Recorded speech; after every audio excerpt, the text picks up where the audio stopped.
Olá, Oi, boa tarde, boa noite, tudo bem? tudo bem, Tudo bom, gente? Tomás? Obrigado, Ingrid, pelo convite. Eu tô fazendo meu lanchinho da tarde nesse início, tá? Ah, que maravilha! A gente tem que ter esses momentos agora, assim, mais tranquilos, né? No meio Uhum. dessa situação toda. Tomás, quero te agradecer muito a tua disponibilidade da gente estar fazendo essa conversa interdisciplinar, né? Que as coisas estão caminhando cada vez mais para essa comunicação entre as áreas e entre as ciências. Que bom a Uhum. gente estar falando tanto aí em ciência, nessas coisas todas. Quero agradecer a Mia já, vou começar agradecendo a Mia, minha colega de profissão querida criminalista, que depois eu vou falar mais dela, mas ela já me deu um auxílio no nome de uma cidade da China aqui. A Mia tem familiares e ela fala, enfim, é uma pessoa inteligentíssima, além de ser uma criminalista, uma colega super aguerrida. Já me deu esse auxílio aqui que a gente vai utilizar mais tarde. Tomás, bom, vou começar nos apresentando, começar do começo, tá? Meu nome é Ingrid, eu sou advogada, atuo na área criminal. Este é o Tomás, psicólogo, depois ele vai se apresentar naturalmente, né?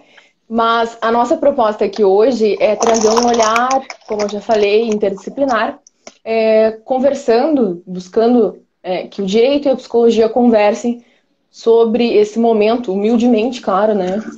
Estamos aqui dois jovens aqui nas nossas profissões, é, que conversem de acordo com essa situação toda doida, fora dos eixos, completamente diferente de tudo que já se viveu a nível mundial aí, e que a gente está vivendo hoje, que é essa pandemia em relação ao coronavírus, que mudou tanto a nossa vida, isolamento social, quarentena, enfim, essas coisas todas que mudam com o funcionamento do nosso cérebro. Então, Tomás, vou deixar que tu faça uma pausa no teu lanche, te apresente. Sou Tomás, sou psicólogo clínico. Eu trabalho com empresas e trabalho também no consultório, com psicologia clínica. Eu tenho especialização em gestão de pessoas, né, que é o lado que eu levo para a área das empresas. E também, dentro da clínica, atualmente, além do mestrado, eu tenho uma especialização que eu estou fazendo em terapia de esquemas, que trabalha muito essa questão de como a gente segue alguns padrões. Eu acho que é muito disso que a gente vai falar hoje, porque acredito que o que a gente está vivendo hoje é uma quebra de rotina. E a terapia de esquemas, ela explica que nós temos padrões que a gente segue ao longo de toda a nossa vida, e se a gente não tenta mudar esses padrões, eles acabam que se perpetuam. E no momento que a gente tem uma quebra de rotina, a gente automaticamente também, como consequência, vai ter uma forçada de barra nessa quebra desses padrões que a gente tem. E a gente tentando, né, reaver com a nossa necessidade de controlar as situações todas, a gente acaba que se frustra e acaba se estressando. E é mais ou menos disso que a gente vai falar. Então, acho que é interessante fazer esse link já. E, além disso, eu trabalho com algumas palestras, faço essas lives aqui hoje com a Ingrid, eu também faço com a Luísa Tortelli, entre alguns outros convites que eu tenho recebido por aí. Mas, atualmente, foco mais os meus pensamentos mais no consultório mesmo. Entendeu? Ótimo. Agora eu vou comer uma bolachinha. Tomás, então agora segue o teu lanche que eu vou seguir aqui. Tomás, então a gente, ao mesmo tempo que está nessa situação do isolamento a nível social, assim, digamos, né, para quem pode, naturalmente, quem consegue, quem pode não estar trabalhando, né, não estar nos serviços essenciais e toda essa questão, a gente está dentro das nossas casas numa convivência muito mais intensa, né? E diferenciada, naturalmente, como tu falou, uma mudança de esquemas, de paradigmas e rotinas que a gente nunca tinha visto. Então, assim, isso muda muito a cabeça da gente, né? Eu tô dizendo aí já de forma empírica, né? Uhum. Naturalmente isso muda. A gente tem que, de uma semana para outra, de um dia para o outro, A gente teve que aprender, quem não sabia, quem não tinha essa experiência, a trabalhar em home office. Quem tem Uhum. filhos, trabalhar em home office, fazer higiene dos alimentos, das roupas, toda essa questão da prevenção do vírus, mais educar as crianças, mais dar assistência remota a parentes idosos, enfim, acúmulo de mega funções. E tudo isso ainda convivendo com o núcleo familiar, que a gente, por uma questão aí de século XXI e todas essas questões de divisão de tempo, a gente via 1 hora por dia ou 2, quando via, né? Quando a gente não sai, a Uhum. pessoa já saiu ou já chegou, enfim, quando se encontrava durante a semana. E agora a gente está nessa convivência intensa. Isso muda tudo, né? Se não muda tudo, muda muita coisa. Eu separei para nós umas notícias aqui não é muito a minha área, mas evidencia muito como que as relações, né? E relações humanas são relações humanas. Eu sou humana, então vamos falar de relações humanas. Como que isso interferiu na vida das pessoas? O New York Post também informou que advogados especialistas em separação relataram um aumento de 50% na busca de consultas por clientes de potencial no período de isolamento nos Estados Unidos. 50% é um aumento muito significativo, né? E ainda aí entra a ajuda da minha querida amiga Mia, criminalista, em Xi'an, uma capital da província. Aí eu me esqueci de perguntar para ela o nome da capital, como se pronuncia a capital da província, mas posso depois divulgar a matéria. Na A região central fonética. na China,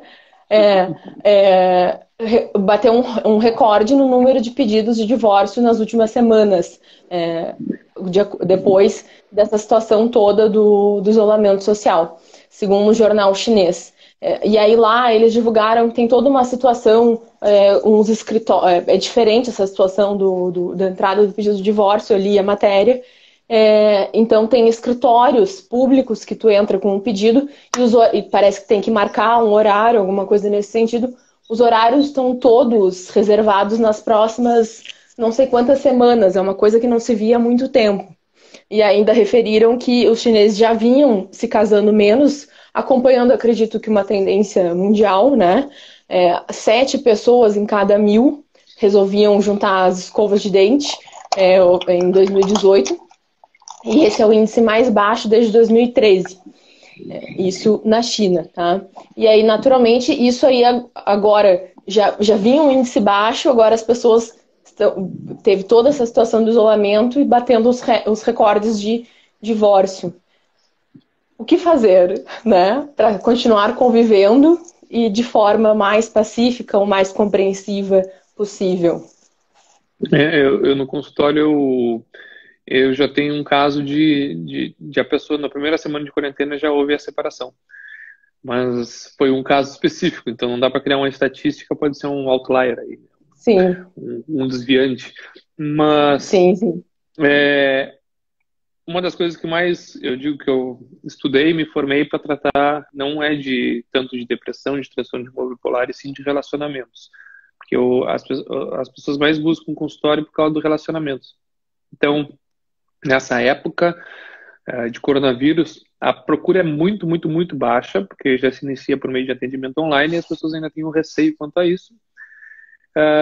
Mas ainda os casos que continuam falam muito ainda sobre relacionamentos, seja relacionamentos à distância com outras pessoas que dificulta. Tem casos de pacientes que não estão vendo seus cônjuges, porque estão cada um em quarentena na sua casa ou na sua cidade.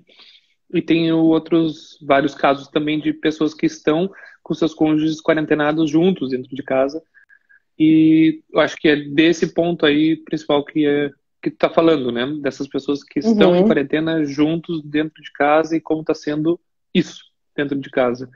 Ah, em geral, essas pessoas que eu estou trabalhando, elas não têm uma tendência à separação no momento.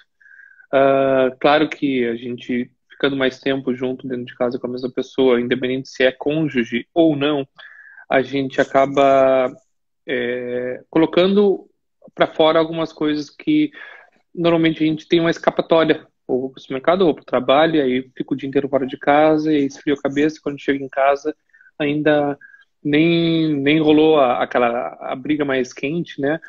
E muitas vezes, já, com essa cabeça fria, a gente consegue, inclusive, pedir desculpa, coisa que é muito diferente nessa situação em que a gente não sai de casa, a gente convive com essa pessoa e muitas vezes num kitnet ou num apartamento que só tem a sala, o banheiro e um quarto separado, então são muito poucas as possibilidades que a gente tem de dar a fuga para poder reduzir. Então, o orgulho, ele, ele incide muito diretamente nessa questão, porque no momento que eu estou discutindo com alguém dentro da minha casa e eu não tenho como sair para a rua, eu quero ganhar essa disputa, acaba se tornando uma competição. E isso pode se tornar, né, desde um simples ato de eu gritar, quanto a ofender, quanto inclusive a passar por um nível mais hard, né, que seria de agressão física, por exemplo, né? Ah, Uhum. mas a ideia essa é a parte do orgulho que eu falo, da competição que se gera, porque normalmente quando a gente tem uma discussão com o nosso cônjuge, a gente tem uma possibilidade de fuga, que é de ir para o trabalho, como eu falei, de sair de casa, né? Nesse caso, se a gente está cumprindo realmente a quarentena afinco, né, a gente precisa ficar em casa, logo a gente está junto com essa pessoa e a gente vai querer ganhar essa competição. E aí que esses relacionamentos podem vir a separar as escovas de dente, como tu mesmo falou, né? Exatamente, a gente tem a possibilidade, eu acho, quando numa situação normal, né, de sair de casa, de dar um tempo, de ter esse afastamento. Nessa situação que a gente está vivendo, a convivência fica muito mais intensa, então as pessoas não têm a possibilidade de dar esse afastamento sadio, saudável, e E acaba se normalmente, intensificando, pode falar, eu e estou acaba guardando se aqui. intensificando tudo, e acho que até tudo que já vinha sendo acumulado nesse relacionamento, né? Pode ser, e se a gente não estivesse falando em quarentena e estivesse falando apenas de relacionamentos, eu igual diria que a maior parte das pessoas que estão num relacionamento, elas tendem a querer colocar e sobrepor suas ideias perante as do outro, né? E no momento que eu estou dentro de casa e eu não tenho muita coisa para fazer, muitas vezes são estudantes ou o trabalho realmente parou ou foi colocado em férias compulsórias e que a gente não tem mesmo o que fazer. Então, parece que a gente acaba se voltando muito mais para o outro e entra nesses embates. Um relacionamento fora de quarentena, também a gente busca, tende a buscar estar certo sempre, vamos dizer assim. Mas só que Uhum. existem esses espaços que a gente consegue sair para fora e relaxar a cabeça e resfriar a cabeça para depois voltar para o ambiente, né? E esse, como tu falou, é muito saudável esse espaço porque esse tempo é muito necessário para a gente analisar o que a gente está falando, o que a gente está fazendo, fazer um cálculo com relação ao futuro, se vale a pena ou não, eu falar aquilo que está passando pela minha cabeça agora rapidamente, né? Que dentro de casa a gente tem que ter uma inteligência emocional muito grande a ponto de manter um equilíbrio e ambos, né, conseguirem se respeitar e dizer vamos conversar daqui a 3 horas e cada um vai para um canto e vai fazer alguma coisa. É importante cada um ter uma série diferente para assistir, porque aí há séries diferentes que não, né, se tanjam nesse momento importante, né?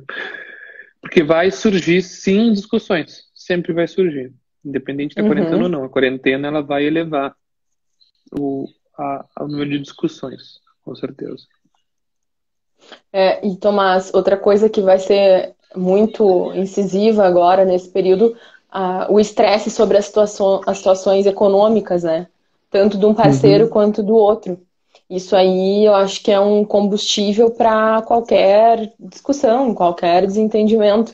A pessoa já está naturalmente mais desgastada, mais preocupada, ansiosa, estressada, e aí ainda vem mais qualquer motivo de discussão ali vai ser suficiente para dar um embate. né? E Uhum. toda essa ansiedade também sobre o que vai acontecer, a própria questão existencial nossa, né? E Vou também serve, sobreviver, vou. e também serve para unir também, né? Eu acho que a gente fala muito do lado negativo de como estão as coisas funcionando ao redor do mundo, como que os relacionamentos não estão dando certo, como que as coisas não vão indo muito bem, mas tem pontos positivos nisso tudo, porque nesse mundo capitalista que a gente vive, tem muito a ver tudo com dinheiro. No momento que Uhum, a questão do dinheiro se torna primordial dentro de casa, pega aí um exemplo, só um exemplo, um cônjuge está ganhando e o outro não está ganhando. Será que esse cônjuge vai dividir sua renda com o outro, não vai cobrar? De que maneira vai fazer com que isso, com que esse dinheiro seja comunitário dentro de casa, né? E muitas vezes vai acabar que vai ser comunitário e aí esse é o lado positivo que eu quero dizer. uhum. Mas muitas vezes também ambos, vamos criar a hipótese, ambos não estão recebendo, então se torna bem difícil. Se os dois estão recebendo, provavelmente praticamente nada muda. Pode ser que ambos estejam recebendo menos, um ou outro está recebendo menos, né? Daqui a pouco a pessoa que detém da maior parte do financeiro da casa está recebendo bem menos, e às vezes não vai dar para as contas, vai ter que se cortar alguns gastos. Então tudo isso deve ser trabalhado de uma maneira comunitária dentro de casa. E, e daqui a pouco dá certo, e esse é o ponto positivo disso tudo. Pode ser que a gente se separe mais, pode, mas pode ser que a gente se una mais ainda também. Verdade, a gente tende a focar muito na a preocupação na questão negativa, né, da separação e etc e tal, mas tem esse outro fator realmente no sentido de que pode possibilitar uma situação de união, né?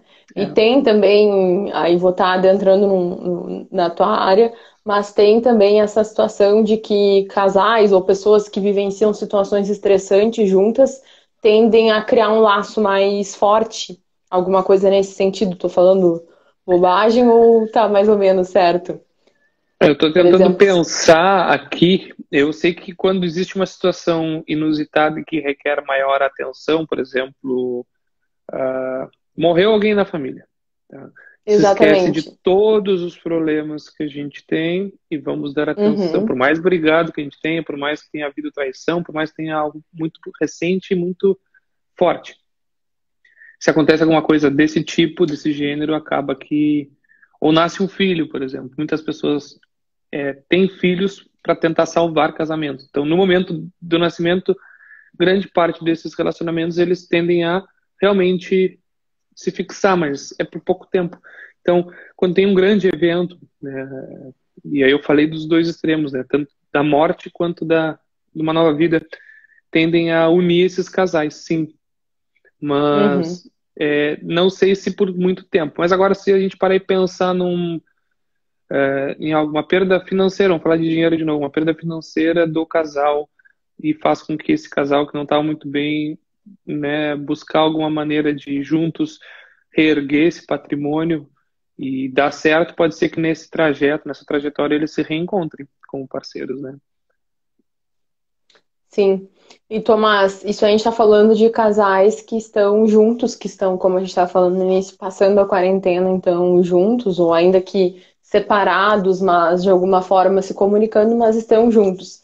E trazendo uma Uhum. situação agora para o caso de já ter havido uma separação, um divórcio para pessoas que têm filhos, vou usar o exemplo aqui, ou trazer esse direcionamento que vem sendo aplicado, né? A gente teve um entendimento aí na nossa justiça no sentido de serem flexibilizadas as visitas físicas, presenciais, e ser preferível que seja substituída por visita por videochamada, alguma coisa nesse sentido, com ressalvas, claro, porque depende da idade da criança, daqui a pouco a criança pode se sentir muito ansiosa, vendo o outro pai ali pela tela, tudo depende da idade, do tempo, de como a criança vai se adaptar. Mas, enfim, dependendo da situação, já houve essa decisão nesse sentido. E aí, a gente trazendo para um ambiente em que já existe essa separação, tá? É mais um fator catalisador de ansiedade e de estresse, né? ficar para a criança, digamos assim, e para o adulto também ficar sem a presença um do outro, né? Numa situação de já tá tudo completamente diferente. E aí, ainda por cima, tem essa situação de não poder se ver presencialmente, né? Que é uma coisa que a gente tem muita necessidade de ver um ao outro. Até eu estava vendo para as pessoas utilizarem dicas assim, né? Para as pessoas utilizarem muito a videochamada, porque a gente tem muita necessidade de ver se o outro está bem, enxergar Eu acho que a gente vai, presencialmente quase. Assim. a gente está caminhando para uma revolução, eu acho. Eu acho que a base do mau tempo, na marra, a gente está aprendendo a utilizar algumas vias que vão vir a calhar como algo bem melhor, eu acho, para o futuro. Não estou falando dessas visitas, acho que as visitas elas têm que ser presenciais, sim, nesse sentido, né, das guardas de pai e mãe, né, com as crianças, mas no futuro próximo, assim que tudo isso passar, eu acho que a gente vai vir a utilizar muito mais meios de comunicação. Eu acho que vai ter assim como hoje a gente está aprendendo muito gráficos, né, a televisão, eu acho que nós estamos num pico de usar a internet, né, para poder se comunicar, para ver como é necessário se comunicar, como a gente precisa do outro. E aí nós vamos dar um abaixo, porque quando liberar a gente vai querer sair para a rua, a gente vai querer tocar, a gente tem que ver gente. E eu acho que depois a gente vai perceber que muitas vezes a gente pode usar esse tipo de meio, né, e vai subir de novo essa curva, eu acredito, né, que vai subir porque a gente pode usar esse tipo de meio para se aproximar das pessoas também. E então muitas vezes, vamos pegar o caso que tu falou. As crianças moram, quem tem a guarda é o pai, mas a mãe tem que ver essas crianças. E a mãe ficou doente, não pôde ver, então faz a videochamada. A gente não está acostumado mais que a videochamada já seja um advento de, sei lá, bota aí 10 anos para trás, Muito pelo tempo. menos. Né? E a gente não usa ela tanto. E eu tô te vendo claríssimo aqui, tô te ouvindo claríssimo aqui. Provavelmente tu também deva, as pessoas que estão nos vendo também. Então, acho que é super favorável esse tipo de tecnologia que a gente use para tudo isso. E como profissional dentro do consultório, eu tive que primeiro bater o meu preconceito com relação à videochamada, porque na faculdade de psicologia a gente nunca é treinado para isso. Atualmente, o Conselho de Psicologia tem capacitado psicólogos para fazer o atendimento online, que entraria dentro da telemedicina, mas a gente não é médico, então eu diria que seria uma terapia online. Tá? Nós temos um portal que é o EPSI, do Conselho Federal de Psicologia, em que a gente se cadastra e coloca ali por que a gente quer fazer, que tipos de técnicas a gente vai utilizar e quais seriam os padrões éticos que a gente vai seguir, né, no dever da nossa profissão. E, inclusive, agora, para essa época, eles não estão nem. Eles dizem que a gente pode estar fazendo isso antes de eles darem retorno se vão ou não autorizar que a gente faça, para poder, então, todo mundo já conseguir trabalhar à distância. Então, a gente não é nada treinado para isso.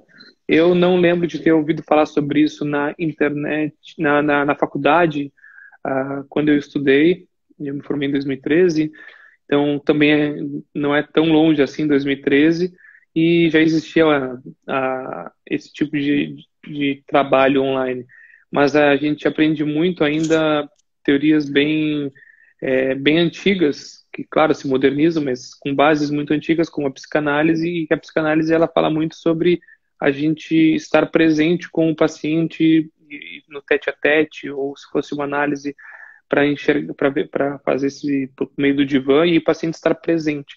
Mas de que maneira nós vamos fazer uma análise corporal, porque a gente aprende a fazer a leitura corporal das pessoas, né, dos olhos, às vezes trava a ligação, às vezes ainda não está muito bom o sinal e vai travar e vai ficar lento, então nada disso a gente está acostumado. E quando a gente está acostumado a já ter N sensores funcionando, no modo online, a gente precisa desativar alguns desses sensores e dar um pouco mais de atenção para o que essa pessoa está falando apenas, né? Então, eu acho que deveria a gente trabalhar um pouco mais para aprimorar isso. Mas isso no meu caso como profissão. E eu acho que também é interessante completar que eu passei por esse preconceito, eu já fazia algum que outro atendimento online de pessoas que estavam remotas, ou seja, pacientes que estavam viajando, pacientes que estavam em férias, em outros lugares, ou pacientes que se mudavam de cidade, ainda fazia algum tipo de atendimento nesse âmbito, mas nunca começava a terapia inicialmente com pacientes assim online, ou continuava a terapia mesmo paciente na mesma cidade de uma forma online. Então, eu acho que a gente precisa passar segurança para quem vai fazer isso. Eu não Uhum. sei como é que funciona na tua profissão isso, tu tá conseguindo trabalhar dessa maneira à distância, tu sente alguma dificuldade? Eu já estou Não, extremamente aqui a gente adaptado hoje. é impressionante porque nos primeiros dias parece que é tão estranho e aí depois logo em seguida a gente já parece que faz muito tempo que a gente fazia isso, parece que a Uhum. gente já está super acostumado. A gente já atendia através do escritório online, através das plataformas de atendimento, clientes de outras cidades, de outros estados, através dessas plataformas, né? Mas agora parece que assim até os clientes que eram atendidos pelo escritório online estão preferindo serem atendidos pelas plataformas mais convencionais, WhatsApp, Facebook, Uhum. estão A gente facilitando, economiza parece. muita coisa, né? Porque o Sim, cliente vai economizar tá virando. gasolina. É. Exatamente. E para nós, assim, foi uma coisa que, claro, no primeiro momento a pessoa fica realmente preocupada, até com a questão do sigilo, como tu bem colocasse, né? Mas aí é Uhum. questão da gente conversar, explicar sobre as medidas de prevenção. E eu acho que isso naturalmente, as pessoas também observando toda a situação, o contexto todo, né? Elas vão analisando que isso vai sendo necessário, que é importante para nós e para elas, né? E todos os órgãos também, o fórum, os órgãos públicos todos estão se adaptando, recebendo as demandas por e-mail ou pelo portal do processo eletrônico. Claro, tudo é adaptação, não tá tudo 100% perfeito ainda, mas tudo é questão de conversar e eu acho que é importante esse momento nesse sentido, para a gente flexibilizar e otimizar coisas que já deveriam estar otimizadas há muito tempo. A gente tem uma Uhum. tecnologia absurda hoje ao nosso dispor e a gente não utiliza nada dela quase ainda, né? Então, Uhum. nesse sentido, agora a gente está utilizando por necessidade, né? Então, E nesse são os sentido, avanços que eu digo que vão ter logo, logo. Que eu acho que mais gente vai nos sim, procurar para fazer esse tipo de atendimento, mais pessoas dessa vão forma. procurar a questão online para ver seus filhos, porque às vezes as pessoas vão morar em outro lugar do país e essa coisa de ver os filhos deve ser um baita do empecilho, né, para pais que Sim, vão se mudar de cidade, né? Então, acho que é bem. Acho que a gente tem que se beneficiar disso aí, sim. Não utilizar somente essa via, mas se beneficiar quando necessário, né? Ter como certo. opção. Mas vamos voltar para os Tomás, relacionamentos? vamos. Mas tá tudo aí no meio dos relacionamentos, né? Tomás, ainda sobre essa questão da ansiedade natural que acaba nos abatendo, né, nesse Uhum. contexto todo, Sim. algumas coisas podem catalisar isso, eu acredito. E aí eu vou Aham. vou começar a falar sobre a parte que eu entendo, tá?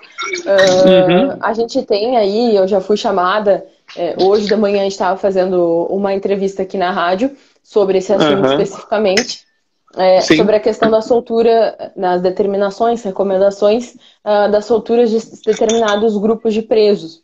Na realidade, a gente fala, grosso modo, soltura, mas na realidade se trata da deliberação antecipada sobre a progressão do regime e da análise mais atenta da necessidade da prisão preventiva em certos casos, né? Ou melhor, em todos os casos. O que deveria já de regra ser feito, agora o CNJ está determinando que seja feito com a recomendação número 62. Então, assim, a gente tem que isso, seja pela mídia, seja por pessoas com outros posicionamentos, a gente tem que isso muitas vezes é utilizado de forma pejorativa, né? Ah, estão soltando presos. Agora a gente já tem que ficar dentro de casa e tá um horror, já tá um caos, vai ficar sem emprego, vai ficar sem isso, sem aquilo, e agora vai Estão, ficar. estão soltando pessoas, né? Seres humanos. Mas as notícias não são essas, né? É o que eu tô te falando. Sempre é utilizado no sentido pejorativo, né? Ou na Uhum. grande maioria das vezes, quando a gente fala das questões prisionais, é muito delicado. Então, assim, eu trouxe alguns dados para a gente conversar sobre isso. O TJRS lançou um informativo no final do mês passado, no sentido de que haviam sido beneficiados com essa análise mais detida, que, como eu falei, deveria ser a regra, né, de se fazer uma análise mais detida sobre a real necessidade da prisão preventiva. Do universo de 42 mil presos do sistema penitenciário do Rio Grande do Sul, foram beneficiados 1.800 apenados, né, que ou receberam a progressão de regime de forma antecipada. Isso a gente não está falando de forma antecipada de anos de antecipação, não. São apenados que logo ali já receberiam, e aí a gente tem uma realidade, vou só colocar aqui nos lençóis para não nos atrapalhar. E a gente tem aí uma realidade que eu já explico, que hoje o apenado ele atinge os requisitos, a gente faz o pedido no processo, a gente tem que esperar ele bater esses requisitos, a gente faz o pedido, depois é feita ainda uma análise psicológica, e então ele, mesmo já tendo adquirido os requisitos todos da progressão, às vezes ainda levam meses até que ele de fato saia do presídio. Então ele já conseguiu, ele já tem direito de sair, e muitas vezes ele ainda demora muito a sair, né? Então, assim, não está se fazendo um absurdo, não estão se soltando, se abrindo as portas do presídio e saia quem quiser. Não é essa situação. Até porque a gente tem uma cultura punitivista e sim no sentido de que a prisão resolve tudo, né? E as pessoas têm essa mentalidade de que aconteceu alguma coisa, vamos prender. Foi o que eu falei hoje de manhã e é o que eu digo sempre, se prender resolvesse alguma coisa, a gente seria um dos países mais seguros do mundo, porque nós somos um dos países que mais prende no mundo também. A gente tem uma população prisional de cerca de 800 mil presos, então nós seríamos certamente um dos países mais seguros do mundo.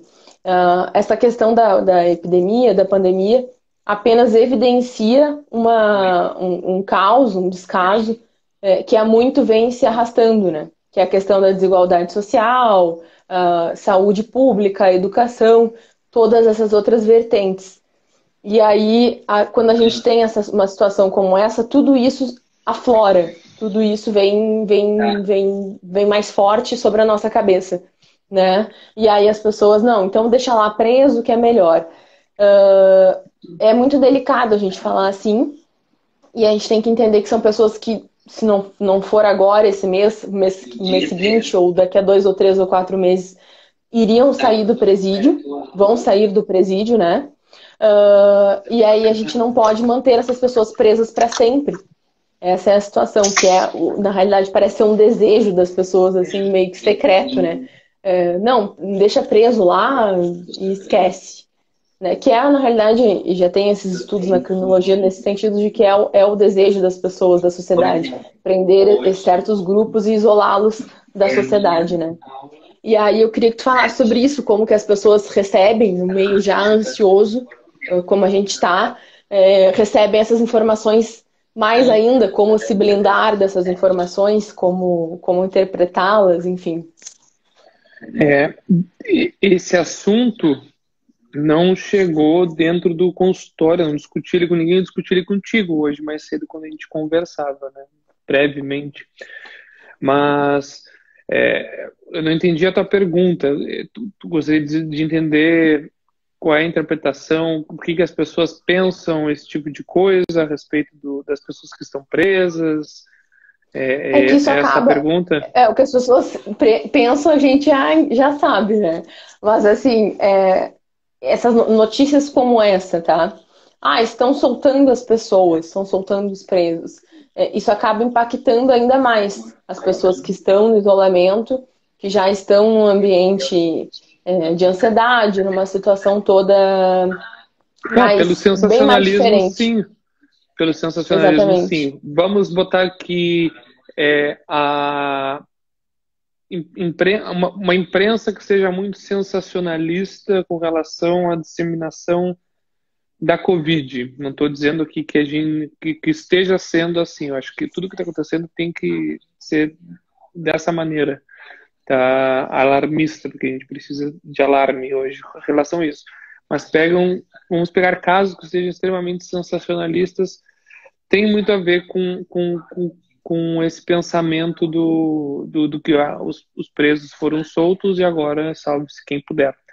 Uhum. Eu trabalho com pessoas que, quando acontece algo nas suas vidas, vamos pegar o contexto do coronavírus, se escutam fake news, vamos pensar assim, ou coisas que Isso é. falem coisas de uma maneira com hipérbole, né, muito forte e extrapolada, sem às vezes nem cunho científico, que assustam, com a intenção muitas vezes de assustar as pessoas. Isso gera transtornos de ansiedade, isso gera uma volta de um transtorno depressivo, por exemplo, transtorno de pânico, que é um transtorno de ansiedade, entre vários outros. Então, se a gente for ver, vão soltar alguns presos, algumas pessoas que estão presas neste momento, o que vai acontecer? As pessoas, elas provavelmente vão, por causa, sei lá, da mídia ou dessas fake news, ou de como isso é compartilhado em grupos de WhatsApp, que é uma doideira isso, como se dissemina rápido essas notícias que não são científicas, né? Acaba que extrapola e essas pessoas se sentem muito ansiosas, assim como se sentiriam ansiosas se vissem uma notícia, uma fake news com hipérbole a respeito de algum assunto, que perderia o controle das suas vidas e das suas rotinas. Então, se eu escuto que os presos estão soltos, né, é diferente de escutar que alguns presos estão soltos e de escutar que presos que iam sair para o regime aberto ou semiaberto em, sei lá, alguns meses, 2, 3 meses, que ficaram vários outros meses ou anos na cadeia, estão saindo agora, né? Essas pessoas, esse único universo que está saindo. E mesmo assim, se fosse tão específico, eu acho que nós já temos na nossa sociedade, se falou em presídio, falou em preso, a gente já tem um preconceito danado. Então, por isso que essas pessoas elas saem e a gente acaba que não dá emprego para elas, não convive com elas, não vai namorar com elas, elas são, né, acabam automaticamente saindo do presídio para um buraco na sociedade onde ali elas ficam para o resto de suas vidas, a não ser que esses presos tenham muita grana, né, falando de novo do mundo capitalista. Mas sim, as pessoas elas ficam alarmadas com as notícias e notícias pela metade e por causa também de preconceitos que foram já estipulados, esses estereótipos bem antes da gente nascer e que a gente é criado com isso, assim como o machismo, assim como o preconceito, assim como piadas de loiras, assim como qualquer porcaria aí que a gente reproduz. Então, que bom que nós somos seres pensantes e conseguimos refletir. Só que as pessoas, elas elas parecem que muitas vezes não têm a capacidade de ir a fundo. Eu vejo o título da notícia, que é essa ideia, né, do tabloide. Tu lê o título da notícia, tu vê o repórter falando ali na televisão e aquilo ali se torna uma verdade, mas eu não vou a fundo para entender o que está acontecendo realmente, né? A notícia, o título é feito para te chamar a atenção. Mas mesmo assim, no caso dos presídios, né, dos presidiários, aliás, que estão sendo soltos, eu acho que mesmo lendo toda a notícia, a grande avassaladora maioria das pessoas vai ainda ter preconceito e vai ainda achar que é culpa dos governantes, sei lá. Né? Vão tentar ser neutros com Isso relação à seria uma live à política. parte, né, Tomás? Essa questão penitenciária, penal, né, renderia uma live à parte, com certeza. E aí isso nos remete a uma outra situação também em relação ao isolamento que tu já mencionasse lá na tua fala no início, em relação à questão da violência doméstica. A gente tem também dados aí que estão informando, acredito, no estado de São Paulo, que foi identificado um aumento de 50% dos casos, né, de denúncias e ocorrências. E, assim, pelo menos as pessoas estão denunciando, estão conseguindo. A gente sempre tem essa ideia de que quando se noticia um número X, é porque no mínimo o triplo ou quádruplo esteja ocorrendo subnotificado, né, sem a notificação. E esse aumento do número, eu acredito, a gente acredita, né, a gente vendo assim algumas opiniões de especialistas, a gente vê que certamente se dá porque a vítima está no ambiente que ela deveria ser mais protegida, mas acaba sendo para a mulher um dos ambientes mais perigosos, que é a casa dela, a própria casa. Então ela está com um companheiro ou um marido, ou com o pai, irmão, enfim, quem quer que seja essa pessoa, esse homem que comete essa agressão. Lembrando que a agressão não precisa ser física, né? Pode ser verbal, pode ser de cunho moral, pode ser patrimonial, pegar o dinheiro da mulher e não entregar para ela. Pode ser, tem várias, sexual também, tem várias naturezas, né? Então, assim, a gente observa um aumento desses números e, em parte, porque talvez esses agressores e até mesmo as vítimas podem estar pensando que, em decorrência da parada, da suspensão das atividades de muitos órgãos e outros serviços, podem estar parados também os órgãos como fórum e polícia.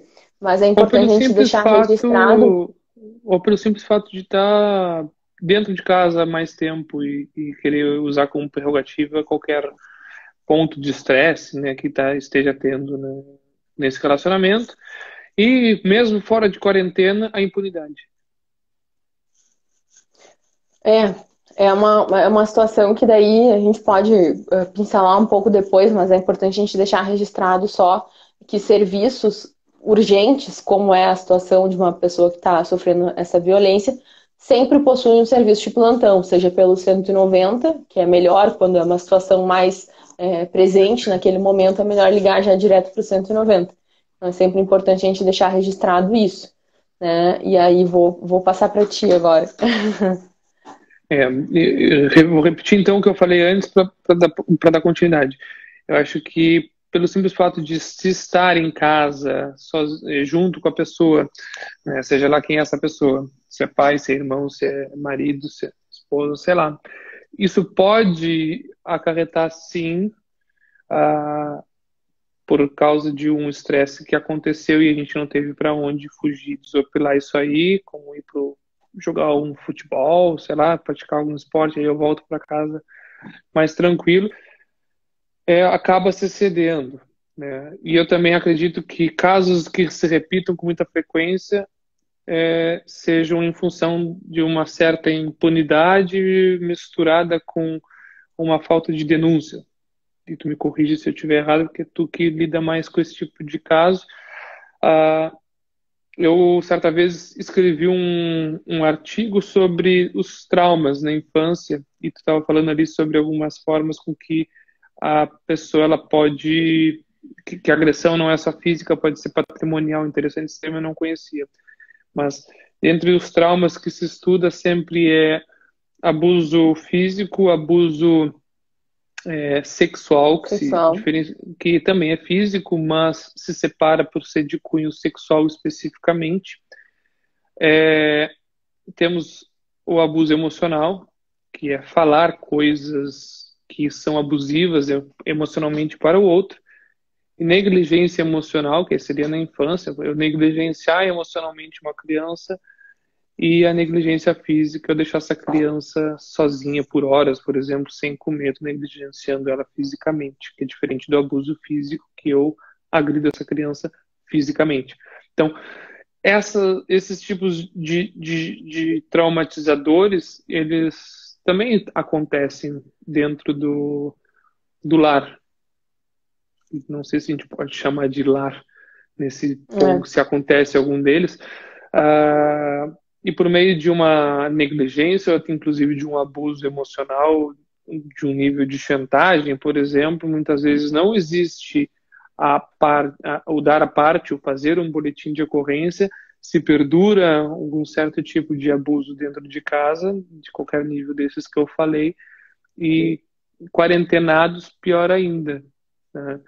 Então, e isso a gente fala de muitas outras coisas que estão aí por trás, como se eu permito conviver sobre essas circunstâncias, eu também tenho que me olhar no espelho e ver que eu tenho algum problema que eu preciso resolver com relação ao meu amor próprio, né, a minha autoestima, as minhas necessidades de segurança, seja físicas, né, de integridade física, emocional, seja, né, no mundo, eu me sentir seguro, equilibrado para poder dar um próximo passo e ter certeza que eu estou tomando atitudes corretas com relação à minha vida e com relação à vida que eu estou levando junto com o meu cônjuge, por exemplo.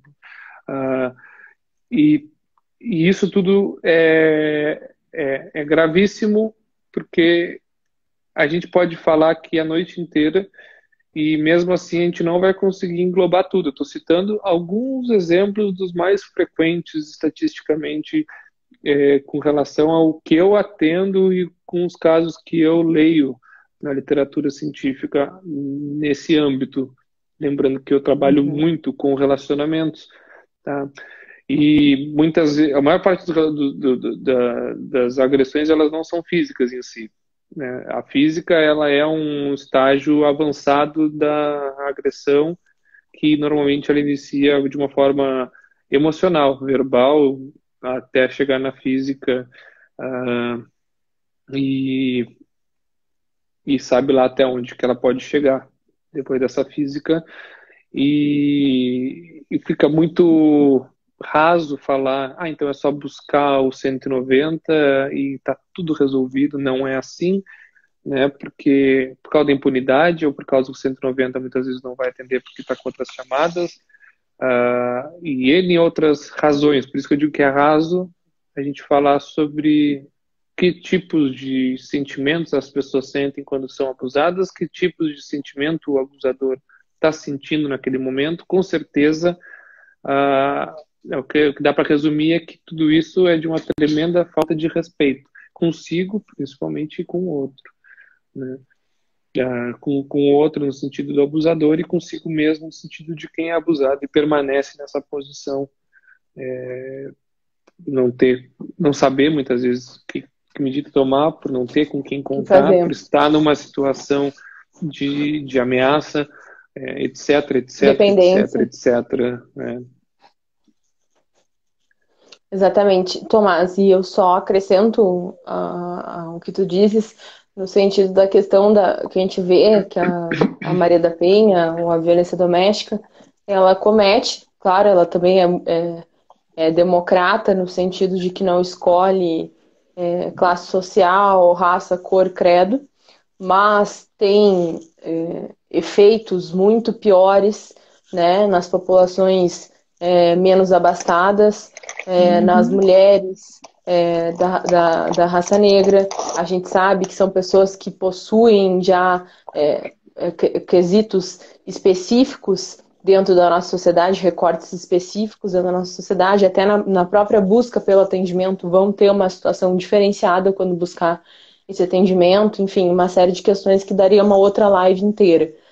Mas a gente também ela não escolhe. Se engana quem acha que o que está falando são dados estatísticos, né, onde é mais prevalente. Sim. A incidência desse tipo de caso, né? Mas se engana quem acha que é só nesses lugares, né? Não, é o que eu ia complementar agora.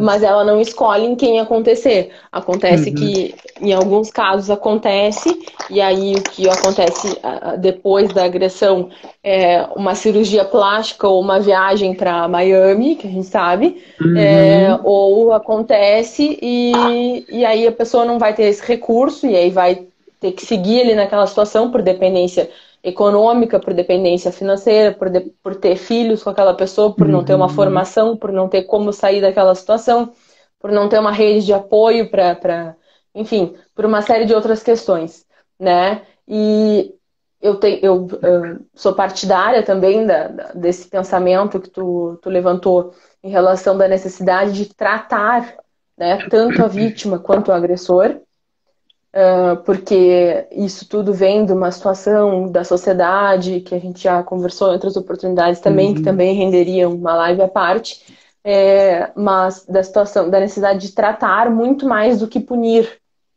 né? Porque, e aí eu digo por experiência própria também, a gente já atendi situações da pessoa ir presa por uma Maria da Penha, assim, digamos, e aí voltar, um réu primário, e depois voltar ao presídio por um tráfico de drogas. A gente sabe o que Uhum. acontece no interior das casas prisionais.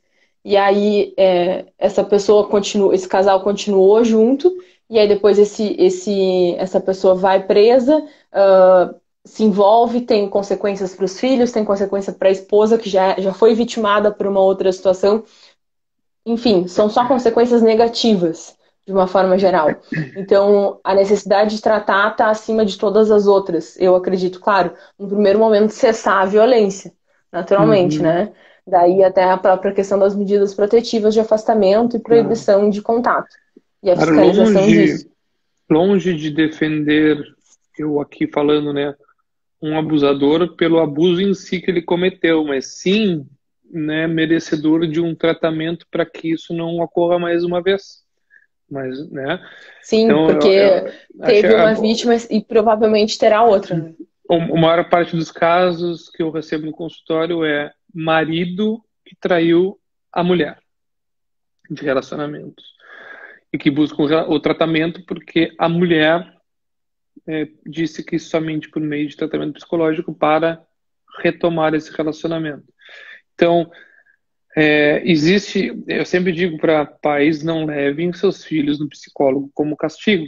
Maridos estão indo para a terapia como um castigo por terem traído suas Traído. esposas, né? E eu falo aqui homem e mulher porque é esse formato com esses gêneros mesmo, tá? Né? Podia ser um homem com homem, mulher com mulher, sei lá, qualquer coisa, mas é porque o formato é, em geral, que busca terapia por motivo de relacionamento e normalmente por motivo de traição, é a traição do homem com a mulher. E por meio dessa busca, a gente identifica isso muito como a gente está conversando aqui agora. Se esse cara realmente está arrependido, e vou chutar aí, 50% dos caras que eu atendo, então nessa situação, estão realmente querendo modificar, né? 100% querem se modificar para manter os relacionamentos, e aí pode ser mil coisas, pode ser ego, pode ser narcisismo, pode ser qualquer coisa. Mas desses daí se descobre que mais ou menos aí a metade realmente perdura numa terapia e quer sim se modificar e quer entender por que isso aconteceu e, e querem saber entrar na infância e fazem conexões grandiosas com relação a como meu pai tratava minha mãe, como meu avô tratava não sei o quê. E aí, Uhum. de repente, a gente se transforma numa terapia de casal e essa pessoa que passou pela traição e a traição está tanto para o abuso, caso eu estivesse citando caso de abuso, né, seria nesse âmbito, né, de a pessoa que ela passou por um abuso físico dentro de casa, a esposa que foi agredida pelo marido, né, e esse marido buscou a terapia para resolver esse problema de agredir, e aí depois vem se tornar uma terapia de casal no futuro, e essa esposa também descobre que lá no passado dela tem a tendência a ser mais passiva e não encarar tanto de frente as situações, e que muitas vezes ela também tem uma autoestima baixa, e muitas vezes eu já escutei também que a pessoa acredita que ela merece ser agredida, que ela merece Uhum. ser abusada, que ela merece... Então são coisas muito profundas. E normalmente quando acontece esse tipo de coisa é porque une-se a fome com a vontade de comer, que seria um relacionamento sadomasoquista, em que um sádico encontra um masoquista, e claro, esse masoquista perante a lei tem uma vantagem com relação a esse sádico, caso essa coisa passe dos limites. E aqui a gente está falando de uma coisa extremamente técnica, né?